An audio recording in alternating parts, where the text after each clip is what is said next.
Assalamualaikum warahmatullahi wabarakatuh. Wilujeng siang pamirsa. Patepang deui sareng Abi dina Warta Sunda. Wartos dinten ieu ngeunaan pentingna literasi digital. Sangkaan urang saretan tiisan bijaan dina ngagunakeun teknologi. Pikeun di sekolahan ngayakeun workshop literasi digital dinten Selasa.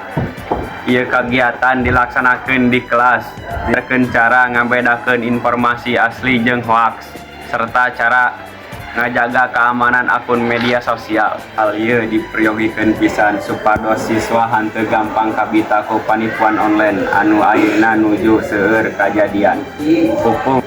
Pupung wilayah mihareup kaayaan ieu kegiatan masyarakat biasa ngalangkung tali dina nampi informasi tujuanna nyaeta saangkatan ruang digital urang tetap aman sintur manfaat pikeun sareta. Kami sareng rencang-rencang pamit undur diri. Wassalamualaikum warahmatullahi wabarakatuh.